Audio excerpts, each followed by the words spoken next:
Hello, everybody. Welcome to the Local Pundit. I'm Josh Anthony. This is your Wrexham news and update show with a very, very special guest from the leader from Wrexham, Mr. Richard Williams. Very happy to have him on. Thank you. Thanks, Josh. Awesome. Good to see you. Good to see you. We had an exchange, email, get connected, and finally be able to do it. So thank you so much for coming on. Yeah, it's been a busy time, but thanks for inviting me, and I'm glad I finally get around to doing it.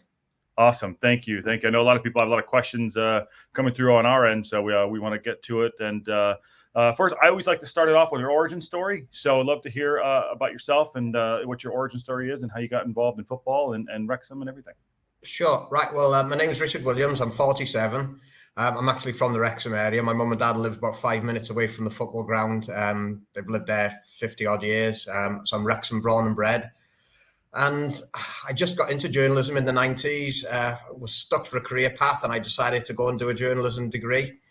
And part of my second year in Yorkshire was to do an 8-week work placement. So I come back to Wrexham. I did it with the Wrexham Leader, the local newspaper here.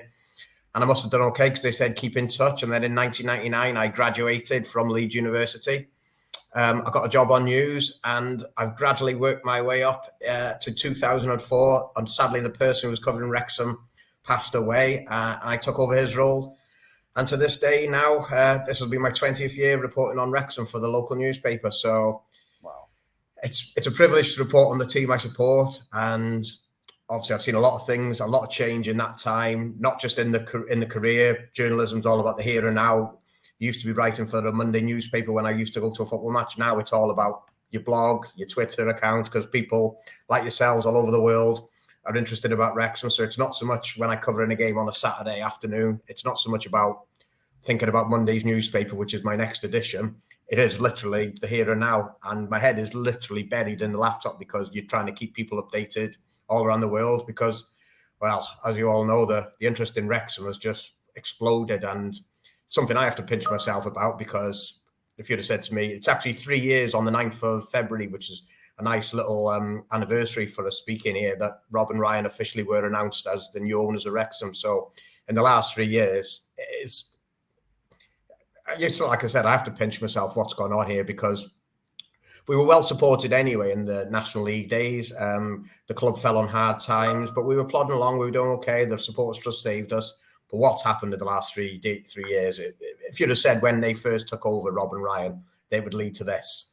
And that's not just the success on the pitch. I'm talking about just the way that Wrexham fans have taken to us all over the world. Fans from America regularly descended on the town, even if they've got tickets for the game or not. They're just the tourist here it's phenomenal, really. I mean, the Welcome to Wrexham documentary has obviously helped in that as well. But Rob and Ryan, their profile, everything about it, it's just been a pleasure. And I will admit it's given me the lift I needed, really. I've done it for that long, and it was getting a bit tedious in the National League. We were there for a reason. We just weren't good enough.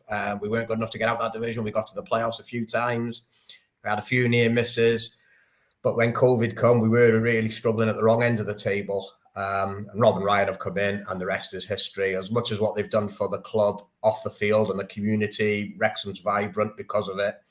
On the field now, we're heading in the right direction. We're in a great position in League Two, challenging for a second successive promotion. And the job is as enjoyable as it's ever been, put it that way.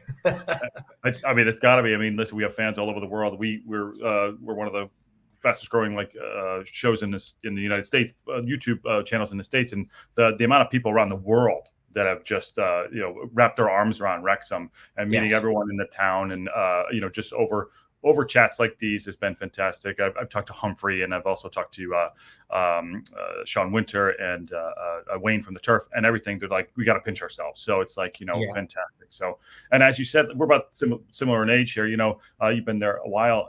Seeing the progression of how media is put out. I mean, I follow you every day. I subscribe, by the way, to the Leader, and the good content you put out is fantastic. What is your week like, and how do you scope your week out to go and get in front of, articles and things like that so you could stay ahead of things?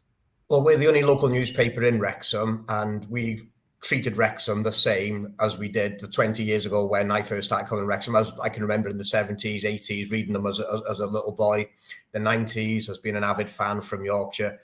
the relegation to the National League in 2008 never impacted on the newspaper. Obviously, I sadly was reporter on Wrexham then, so I saw the relegation, which was tough to take. But thankfully, the newspaper never took any change in direction towards Wrexham.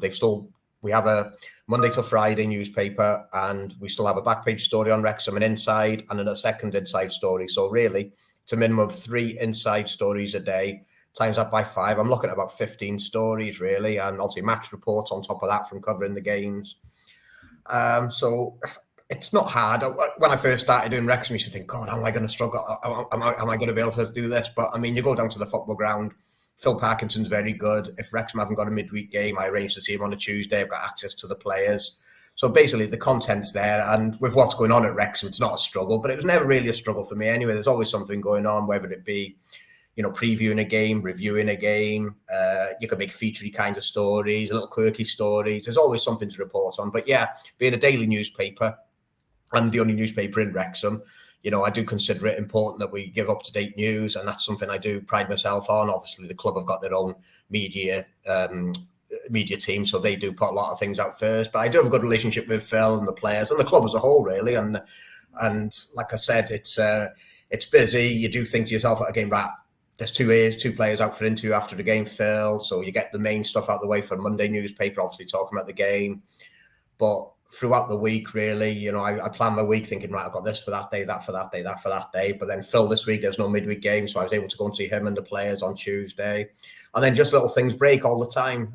Even though the transfer window closed on Thursday, you're thinking, oh, that's a bit of respite. And then all of a sudden they announced who would be in the squad because they have to give a squad to the EFL. So that was announced last night. So there's always things breaking, always breaking news. A lot of it could be defined as news rather than sports. So the sports team and the news team do work hand in hand together. But I really just focus mainly on what happens on the field of play, even though a lot of them do cross, like, say, the COP. It can be considered like a news story, but obviously it involves the football team because they're playing at the racecourse. So basically, yeah, we're a daily newspaper Monday to Friday, but it's also Twitter and social media, really. That has exploded, as I said. Now that the job is a lot different to when I first used to go. I would take this to a football match on a Saturday, take my notes, wake up on a Sunday morning, type out a match report, Phil or the manager at the time, type out that and get it into Monday's newspaper. Now it's all about what's happening at the game there and then, because social media is what they're here and now, like I said earlier, rather than thinking about Monday's newspaper. And yeah, it's different. The job has changed, but it's enjoyable. And what makes it enjoyable, I have to say, is the team's doing okay, even though we have had a little bit of a mini, a little blip at the moment. But winning makes the job a lot easier. Sure. Yeah. We have a couple questions about that too. We'll get to about Parkinson and some things, how you think we're going to do. And, by the way, just on my end of things, I follow you every day, and we read your articles and we look at it, we analyze, and such good content, and, it's very reliable. And so you guys are doing a fantastic job keeping up. Yeah, I do. I've got my stats book.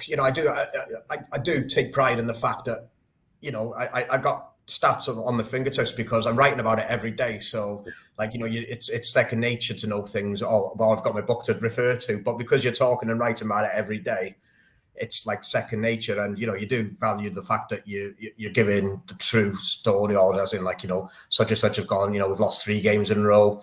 It's the first time we've lost back-to-back league games in the regular season since Phil took charge. Them little things are always there because, well, thankfully, we don't have many defeats, but they have crept in lately. But like I said, the stats are part of the job, aren't they? And you have to know them because you're writing about them on a daily basis. Yeah, I feel like reading your articles and things like that, your access and being talking to Phil, like after your matches, you do there's things that come out right away, and they're really just in depth and makes us feel on our end. I'm in Los Angeles, close to what the club a little bit more. So it's really good, really good content. So thank you so much for all your hard work. Appreciate that. We appreciate you too. And on that note, you talked about, last year, the championship run, getting into this league. I think, I was at the game when Mullen got hurt. That round last year must have been incredible for you. I saw the pictures of you with Robin Ryan and then Parky. Just on that note, about the town and everything. How did that feel for you, finally getting out? Oh, on top of being having 3 children on their birth, I would say it's probably up there with one of the best days of my life. I was privileged to see, before my reporting days, in 92, 93, I saw Wrexham win promotion under Brian Flynn. And then 10 years later, in 02, 03, we won promotion under Dennis Smith. So that was in my non-reporting capacity, but obviously at the matches as a fan, I used to go home and away everywhere before my reporting days anyway. So they were great days, and they were two very, very good teams as well. And then obviously fast forward nearly 20 years from the last, well, it was 20 years, wasn't it? 02, 03 season was the last promotion, and all them days in the National League, all them long trips coming back from these hard defeats, and the club almost going under because obviously unscrupulous owners in the past have tried to take the club for everything it had. And Rob and Ryan obviously have breathed new life into the town as well as the club. But to actually get there and to win it, and any other season we would have won it in the March, only for the fact Notts County were just as good as us. Thankfully, we had a little bit too much for them. But that day against Boreham Wood, and I remember my little boy playing that morning, and it took the mind off it a little bit because the kickoff was put back because it was live on television. And, you're thinking, well, watch my little boy. We were at the racecourse that day, and you're thinking, well, this could be the day. We've got one game to go if we don't do it today, but let's do it today. And, I was a little bit nervous watching him play, and then went to the racecourse, and then a minute in, shit hits the fan, doesn't it? Because they go Boreham Wood, go and take the lead. That wasn't in the script, was it? Yeah. No, I didn't write that one. No. Yeah. But I mean, the response was just as it had been all season, basically. Okay, it's happened, go again, and then Elliot Lee quickly equalised. But in that second half, I mean, obviously the main man Mullen has got two outstanding goals. But when that final whistle went, and I've got to put something on Twitter, I could feel, I'm not going to lie, I could feel myself go. But thankfully, my little boy, who's a season ticket in the row behind me, he was clapping, he was overjoyed. So you're thinking, I've got to get this online. But, you're thinking, bloody hell, this feels good. This is, you know what I mean? And I was taking it all in. You could see all the fans running on the pitch, and what a sight it was. But obviously, I've got my job to do. But, it was just like, it's something that we'd waited so long for, and you thought, is it ever going to happen? But obviously, Rob and Ryan made it potentially possible to happen because their investment and just give hope. Better players would come in, and Phil obviously gelled the team, brought in a good money. Doesn't guarantee success. I don't care what anyone says, but it does help, doesn't it? You've got to identify the right players. We fell short the season before, and you're thinking, it's never going to happen. And then all of a sudden to do it as champions as well. It was in front of the race course on that day. That was only I had a lot of work. Yeah. It was and to have so much work to do about it, I didn't care about that. I mean, I had a couple of beers after the game, knowing I had a lot of work to do on the Sunday morning, but there's no way I could not go and mix with fans after that, and you're just seeing people, people hugging each other, strangers. It was just what a great day. I mean, like I said, it was my third promotion I've seen in my lifetime, being 47. The first one I reported on, which made it extra special. And I'll never forget being doing the interviews afterwards. I think that Phil had been in or not. We were doing the players. I think we'd already done Phil, and Elliot Lee and Ben Foster were there. And then Ryan storms in to get their shirt, what I mean? And you're thinking, he wants a bit more of the action. And it was just, them being there as well made it, because it's because of them, really, that we're in the position we're in. But it was just a day to remember. And I just seen Luton Town manager yesterday. He was giving out some awards to their team because they've gone all the way from what's now the National League to the very top. And he actually had the manager present who got them the promotion out of the National League. And he introduced him to a lot of the young players who didn't recognise him. John Still, his name was. And he actually said, and he is John Still, the manager of the very first promotion to get us where we are. And he actually called it, he said, the hardest promotion to get, meaning there's only one team to go straight up, one through the playoffs. In this League Two where we are now, 3 will go straight up. And he actually said it in front of all these young players, and he said he's the one who got us that hardest promotion. And I think it's well known that it's the hardest promotion purely because there is only one team that goes up. So actually realise it finally after 15 years of being in that division. It was, it gives me goosebumps talking about it now still, what I mean? And I could never ever if it come on the television, you're showing you them goals and you're busy, you got to rush out. Oh, that can wait. I'm going to have to watch them. It's just something you'll never tire about talking about, never tired about seeing. And it's just a very, very special day. And, one that long live in the memory of myself and thousands of fans, whether you were there or not. Wrexham fans all over the world will, it was special for everybody, wasn't it? I watched it right here. I watched it right here in the morning. It was about 6 o'clock in the morning, whatever it was. And I remember screaming and woke up the missus and she's like, what the hell happened? I'm like, they did it, So it's fantastic. And, as you could see, like obviously the fans and everything like that, you could see Rob and Ryan, they're just after it was, I was like they exhaled, like it was like a 2-year exhale, so very, very, very cool stuff to see. Because the year before we'd obviously fallen short in the playoffs, and we'd already lost in the playoffs. 1, 2, 3. That was the 5th time we'd lost in the playoffs since we've been relegated. So to actually go up as champions, you didn't have to go through the lottery of the playoffs, because it is a lottery. And might I add on that, Notts County thoroughly deserved to go through the playoffs, because it would have been unjust if they hadn't joined us. But I didn't care if we were there as champions. It wouldn't have mattered what happened to them, but they did deserve to come up with us, in all fairness to them. And the best thing about it was we didn't have to go to Torquay on the last day and have to get a win, because it was done and dusted, and it was a party at Torquay as well. Yeah. I mean, like I said, it's all part of the script, part of the story, and like you were trying to see like what's going to happen this year too. Which there's a lot to happen still. And on that note, you talk about Rob and Ryan and their investment and what have you. It seems like you met with them, they're building the COP and those things. What they've done is just an incredible story. What are your feelings on, I saw today in your paper talking about what they plan to do. Any insight on how they plan to move forward with the club, albeit, win football games, obviously? No, well, I spoke to Sean Harvey, the director, and he made a good point. And it's quite an obvious one, really, but it's when you actually see it, or when you actually speak to someone who's obviously he's their advisor, he's now the director as well. But if you go up another division, suddenly the playing field is getting a little bit, we're losing that advantage we've got over a lot of clubs in this division. Doesn't mean that it's a walkover every game you go into, but a lot of clubs, the higher you go, we're also going to have financial backing ahead of them. So we'll lose our advantage in that respect.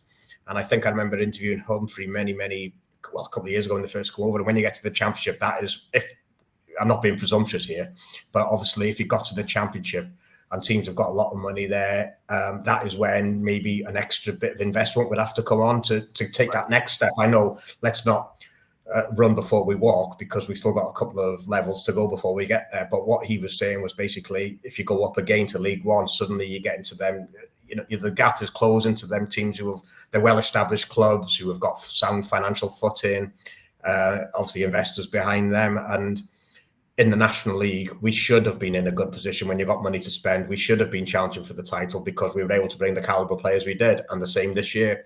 But as you carry on going through, as Sean was saying, that you lose that sort of advantage over other clubs, because they've also got money. They're also to be able to spend on good players, and that's when it becomes harder. But if it was that easy and people had money, they would walk through the divisions, wouldn't they? Luton did it. I don't think they found it easy. They didn't just go 1, 2, 3, 4, 5 seasons in a row. They took a little bit of time. They showed it can be done. But the further you go, obviously, the tougher it will become to take that next step. But like I said, I'm not getting carried away. We're in League Two. It was great getting out of the National League. We're in a great position in League Two with 18 games to go. And we'll cross that hurdle when we get to it, if we do go up this year. But it will be hard again in League Two. 2 teams go up automatically, but that's where a lot more clubs will obviously have their eye on the Championship, whereas this year it is a competitive division, but Wrexham should be in the position they're in because of what they spent. But you still got to gel. Phil Paxson still got to put that team together. I think he identified the need to go out and get a couple of extra players in the transfer window because other teams have strengthened. But with 18 games to go, it's all to play for.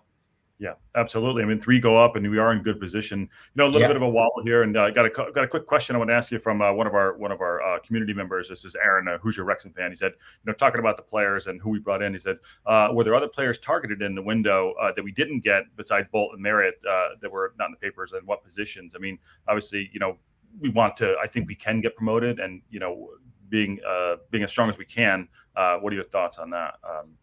Apparently, they were in for another player. Phil did actually go as far as saying that they just couldn't get one over the line on transfer deadline day. I believe it was a midfielder. We've been linked with that many players. Some of them turned out to be accurate because obviously Jack Marriott did come in. He was linked with Wrexham, and so was the fullback or the attacking wing back. But yeah, apparently they're after another midfielder. You've got to be careful how many you bring in because there's a squad limitation as well, which we've had to file our squad for the season, for the rest of the season. But yes, I'm sure there would have been more coming in. Phil's always been an advocate that whoever comes in has got to make the squad stronger. They're not just bringing them in for the sake of it. But I think the two have come in, have obviously been brought in on merit. They've been brought in because they've proved themselves. Certainly Jack Marriott at a lot higher level. And the lad from Luke from Salford, Luke Bolton, he's obviously a good player, 24, got years on his side. He's done well at this level and played his part in Salford getting to the playoff final last year. So two very good players who add to an already good squad, I might say. Yes, results have been a little bit, we're going through a dip. But all teams go through a dip. You'd like to think it's not going to last. It can't last because obviously if it does, then the promotion dream is starting to wane. But, you know, all teams go through it. It just so happens that we've been spoilt at Wrexham over the last few years. We really have been. I mean, we only lost 3 games in the whole of last year. We broke all sorts of records on the way to the title. Yeah, as I said earlier, we would have won the league in March if it hadn't been for another very, very good club pushing us all the way. But we're not used to losing so many. But you've got to remember, it's still only 6 defeats this season. Yes, they've all come together, 3 in a row in all competitions. But, you know, I don't think no one's pressing panic buttons entirely yet. You know, I mean, if it was to go 4, 5, 6 games, then yes, suddenly you become 4th, 5th, 6th in the table, and then you've got a gap to. We're not used to playing catch up, and at the moment we're not really playing catch up. We've got a game in hand on the leaders. We could, you know, we're the top 3 are well in our sights. But yes, I don't think anyone's under any illusions. They do need to snap that bad run sooner rather than quicker. And what better way to do it than on Saturday when you're playing Bradford, where the record at the racecourse is absolutely phenomenal. I mean, didn't lose there last year. We only drew 1 game in the 23 league games against Woking. They spoiled the 100% record. So I think it was a bit of a reality check when we lost on the opening day at the racecourse, not just to say that we've lost at the racecourse, but to show that this division wasn't going to be the walk in the park that a lot of people thought it would be. We've lost the odd game here and there, but never lost 2 league games in a row under Phil, not in the regular season anyway. But all of a sudden to lose 3 in all competitions, yeah, it's, you know, a lot of people are concerned, but, you know, Christ, we're not in a bad place still, are we? No. But I don't think anyone's under any illusions that, yes, it can't go on. We do need to buck the trend. We need to end the bad run as quickly as possible. And what better chance to do it than on Saturday? Yeah, no, and hopefully, you know, we can turn that around. And yeah, you know, I think some people were a little bit frustrated with how we were playing against Salford. You know, booting the ball. There was, by the way, the 250 headers in that game. We were the ball. Yeah, someone did tell me that, and having watched it, I can well believe it. Yeah, we had a guy, Matt Al, who went and watched the game twice. I was like, "You're asking for torture." He watched it twice. Got 252 headers, and he did a whole stat analysis. There's some, you know, he's a local Wrexham guy as well. Matt Al is his name on our show here. But no, it's really interesting to see. I think we can turn it around. And then before we want to talk about the squad too, have it going at the racecourse, having the cop and at least the temp cop in there, that's got to be amazing. You know, having 12,000 plus fans in there now, it's got to be something insane. Yeah. Oh, it's brilliant. I mean, 2008 was the last time a game was actually played on the racecourse where it had 4-sided. And it's been such a lift. I know Phil's made a big thing about when Wrexham attack the other end, that the fans behind it do suck the ball in, and Wrexham do like to attack that end in the second half, if possible, depending on if they win the toss, etc. But just having them fans behind the goal, and they've actually scored quite a few fans in front of that cop already as well in the games that have been played here. So it shows that it does benefit the club. I mean, and it's just not just much as well about the benefit of having fans cheering you on from all sides. It just looks good on the eye. It was so depressing, you know, just looking, and you're looking behind that goal, and even when they were knocking the stand down, it was open.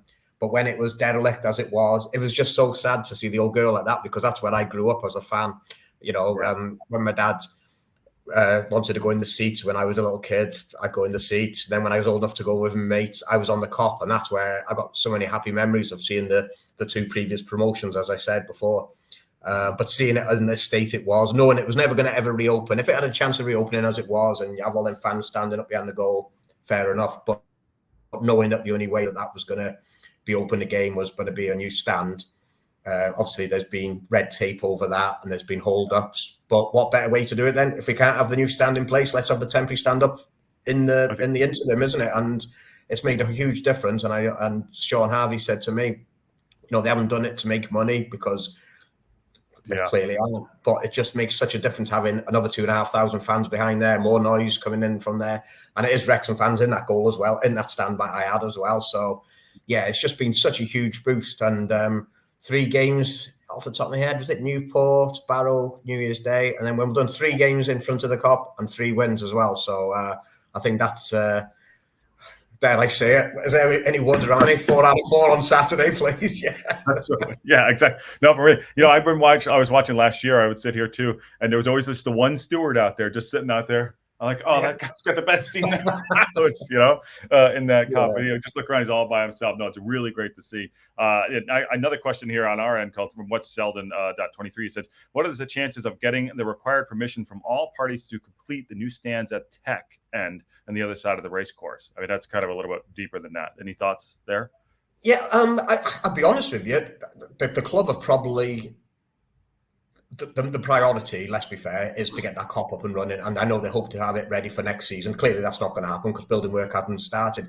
But I don't know, because the Cop is all the talk. But I'm sure deep down in the background, they have been thinking, right, when that Cop does go up, and fingers crossed, again, touch wood, it'll be starting to be built at the end of this season, hopefully soon as. And when would it be reopened? I don't know, but it's obviously not going to happen straight away. But surely they'll be thinking, right, if that's up, what's the next stage in the ground? Because the Mould Road side, opposite to where we sit, which is on the left of the Cop, as if you were standing on the Cop, was 1999 that was opened. So the other 2 sides, behind the goal, the Tech End, and the Wrexham Lager stand where we are as press, them 2 are considerably older than what will be the other 2 sides if the Cop's brand new, and then the Mould Road side. So I'm sure that they would have some plans in the background what they could do there. I mean, obviously the priority is first of all to get the Cop to make the racecourse 4-sided, but such as the way things have developed under Rob and Ryan, and the demand for tickets as well, might I add. I mean, they want to get that Cop up and running because they're selling out 10,500 before that temporary stand. Now they're selling out with a temporary stand. Another 2,500 on the Cop. That's going to sell out. They must be thinking, what else can we do? So I'm sure in the background they are making, certainly conversations are going on, but let's not get too carried away that the Cop has got to happen first. Sure. But I think they'd be very naive, wouldn't they? To think, well, wait there, if we can build a bigger Cop, why can't we do more to the other 2 sides I mentioned? And Christ, the way we're going, they wouldn't have a problem filling it if they could put more seats in place as well. But it'll be not just maybe putting more seats in place. I think it'll be improving the ground as well, though, really, because them 2, as much as the racecourse is an iconic stadium, it does look tired, them 2 sides of the ground. Regularly maintained, don't get me wrong, they do, like, the club do look after it, they do regularly maintain, but they would be the next 2 things in the pipeline, as to maybe look at them 2 stands and what they could do. But but let's get this Cop up and running first, and then let's go from there. Yeah, I call it the 4 walls. I mean, Rob has his own whiskey, the 4 walls. I'm like, yeah, there's a good little marketing tool there. Yeah. I'm trying to get there too for the Stockport match at the end of the season. So hopefully that's not a win lose or draw game. I hope we can. When the fixtures were released at the start of the season, Stockport, having battled with us for the title in the 21-22 season, come out on top. We just fell short and we lost in the playoffs. Then they lost in the playoffs last year. We were installed as title favourites going into this year because of what had happened last year, the success we'd had, the runs we'd been on, and they were expected to do well because they lost in the playoffs last year. So when I looked at the fixtures, and you're thinking, that's an interesting one. Stockport at home on the last day, and then as we transpired now with 18 games to go, both teams up there. Yeah, I don't need to tell you, Josh, that it could come down to that. It could do. The fact that there's 3 automatic promotion places now, as I said earlier, means that I don't know. Both teams could be in there by then. Both teams, one could need to win to get in. One could need to win the title. Other teams are going to have a say about that as well, isn't it? But I mean, that could be a tasty game. Yeah. And the league is so tight. It's really, really tight around that time too. I got some questions on the squad too. And by the way, hopefully it doesn't come down to that, or if it does, I hope we get the better end of it too. Some questions on some players. Yeah, this one comes from Carol. His name's Carol in HR. His name's Hunter, actually. Thoughts on playing Jordan in the starting 11 argument and putting him in? He's got I think 4 goals in 48 minutes or 3 goals in 48 minutes, and also Arthur Okonkwo, AO. Him being here to the end of the season. That's from Carol as well. well, just out of curiosity on those two guys. I've been very, very impressed with Arthur. Very, very impressed with him. And this was before, how can I say it? He didn't have the greatest of games against Salford in terms of the opening 2 goals. But I think anybody who thinks that Arthur needs to be dropped, and I've certainly got nothing against Mark Howard, by the way, neither. Sure. But anyone who thinks that, Arthur, I've seen what someone say he's a rubbish goalkeeper. Bloody hell, he's been outstanding since he signed for us. Been amazing. Yeah. Phenomenal. He's such a good shot. Everything about him, you can see why he's so highly rated. And to take him out just because he's had a bad game, yes, he misjudged a corner and then he was at fault for the next one. But he has been absolutely phenomenal for us. And I know Phil likes him dearly. And when he was past the recall day, Phil was like breathing a huge sigh of relief because he wants him here. And I'm sure that Wrexham would love to have him longer because he's done so well for us. Take away the game he had against Salford. Goalkeepers make mistakes like everybody. But the thing is with the goalkeeper, it gets noticed more because they're the last line of defence, aren't they? So basically, but strikers, if they go miss a chance from 2 yards, it never gets magnified like that because it's never led to considering a goal, is it? But yeah, no, Arthur's been absolutely outstanding. And me, for one, if you were putting my head on the block, would I love to see him here longer? Definitely. I could see him being he's 22. I could see him being a goalkeeper at Wrexham if, obviously, he wanted to as well. And a lot of things would have to fall into place. He could be a goalkeeper here for many years because he's a class goalkeeper and certainly the best goalkeeper I've seen in a Wrexham shirt for a long while. Yeah, he's very athletic. He's tall. He's got, he's kick, like I said, I'm going to take, it happens. He's 22 years old. You're going to have a wobble every now and then, but I think he's really, really been class. And, obviously, like I said, it gets highlighted a little bit more. But it's good to see him. I hope we do keep him. I know he'll be on a free this summer, and then we'll see if we can make him. Seems like a good guy too. When we interviewed him before the Blackburn game, and he was told obviously the recall date had gone by, so he'll definitely be a Wrexham player till the end of the season. He didn't want to look further than this year, which is he's perfectly entitled to do that. He's concentrating fully on what he's got to do here at Wrexham, and he's for a young lad as well. He's very grounded. He's very focused on what he wants to do.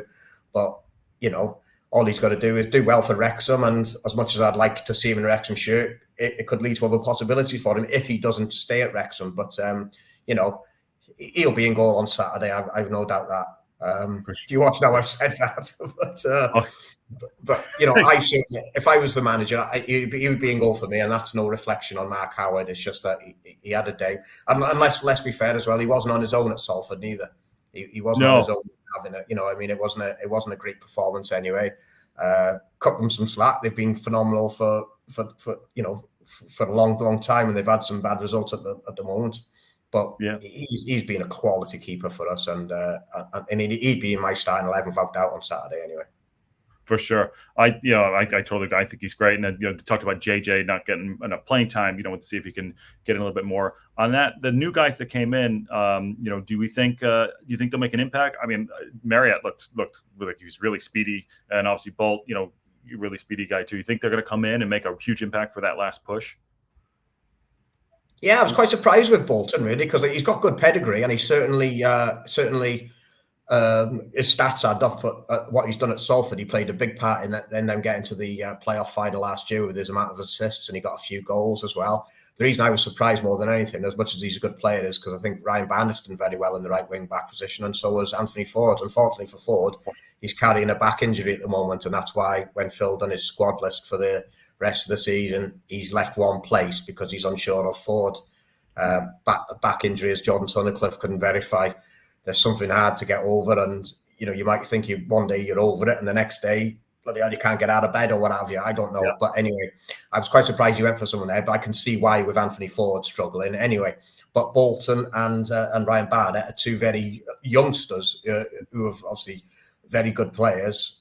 Ryan Barnett, for me, has done very well. So it'll be interesting to see what Phil does there, and having Ford hopefully not too long away will be great. If you've got three players battling out for one shirt, and that's if he plays for the formation he's using now. If he was to tinker with it, I'm sure that they could, if he went 4-4-2, they could possibly play one at right back and one at wing. At wing, obviously, I know Phil does favour his 5-3-2, and he doesn't seem to go away from it unless he's got to change it around in a game. But anyway, a very good addition there. And as we are now, Jake Bickerstaff gone on loan. He had to go and get some game time, but that means obviously Marriott came in, so he's now got 5 strikers. You play two up top to start. So that's Mullin and Dolby on Saturday. Ollie Palmer wasn't in the squad. You've got on the bench Stephen Fletcher and Marriott come on. So you've got 5 strikers there. Marriott played at a very high level, played in the Championship, played at League One, been there, done that. He was League One Golden Boot winner, got the most goals in the 17-18 season for Peterborough. So a little bit older than Bolton, but someone who's been there and done it, so his experience will help. So I think you've got 5 very good strikers, all of different qualities there. But I don't think Marriott's come to warm the bench. No. But also on the same score, you know, it's competition for places, and that's good. And might I add as well, McLean can also play in striker. Over Christmas, he was played in an attacking role alongside Dolby when there was a couple of injuries and Mullin was serving a suspension. Was carrying a knock, was it? And at Swindon, he scored the winning goal. And so that's another one who could fit into the mix as well. So yeah, Marriott, I'm sure will get game time, and fingers crossed he'll get the goals as well. But I don't care who scores the goals as long as we get out this slump and stay where we are. But yeah, Marriott's a very good striker. We were linked with a lot of strikers in the window, and it was obvious that one was going to come in because Phil wanted to give the promotion push a boost, and it'll be interesting to see who he goes in attack with on Saturday and going forward. I'm sure that they will, with the busy fixture list we've got. I wrote about it for tomorrow's paper. 7 games in 22 days now. We go Saturday, Tuesday, Saturday, Tuesday, Saturday, Tuesday, Saturday. So Phil said he's going to utilise the squad, and whether that means naming the same 11 every game or bringing someone on, I can imagine you'll see changes by the game. And that'll certainly be an attack because you've got to keep things fresh when you're playing so many games in a short amount of time. So whoever's scored, all I'll say is that if you're scoring goals, you've done yourself the best possible chance of staying in the team. So no pressure there, lads, is there? No pressure at all. No. I had to readjust my whole February because I saw that we're getting all these Tuesday games because we do live watch along. So it's like, oh, geez, here we go. Because they're at noon my time, or 11:45 my time on the Tuesday. So yeah, and I know you got a hard out, but I'll make these last one quick here. The injuries, O'Connor, I call him Stash. Hopefully he hasn't shaved it yet. Stash and the Gio in the middle of the park are my 2 favorite players. Gio gets not a lot of recognition, but he's really just a really class act, and I really think he's fantastic. And I think Stash being out has really affected our back line, which probably led to some of these losses and not getting on the ball. Any timeline on O'Connor coming back and for him to get back in the squad? Yeah, I've actually got it going in the paper one day this week. Actually, he's having he dislocated a bone in his fractured foot, didn't he? And he's having another scan on Wednesday. So fingers crossed, he's made good progress. So Phil was saying that fingers crossed he gets good news from that. I think it's just routine, really, to see how it's coming along. So as soon as he gets more news on that on Wednesday, so that will be, he won't be playing obviously on Saturday, won't be playing on Tuesday. But Phil did say it was weeks rather than months when he did it. That was before the Newport game, which was a couple of weeks ago, wasn't it now? So maybe another couple of weeks, you'd hope. But anyway, this scan on Wednesday will lead to the next, not deadline, but time scale more on it. So yeah, I think Tom's been a very good player. Considering he's a midfielder, he's made it hard to, I wouldn't say drop him, because I'm sure he would then be in competition for his place in his midfield role. But I think he's made it a necessity for him to play in defence because he's done so well there. He really has. I mean, he's so calm on the ball, so assured, but his defending has been good. Yeah, better too. Yeah, I mean, he's a holding midfielder anyway, so there's not really a lot of difference in terms of playing in defence anyway, but he's done such a good job there. I think the biggest compliment you can say is that there's been other defenders around, even though we've had a lot of injuries in that position, but say Will Boyle, they've had to bide their time because O'Connor's done so well. Phil just couldn't take him out of there. And thankfully, other people have done well in midfield, so Phil hasn't had the need to take him out of defence. George Evans has come in and been a real presence in front of the back line.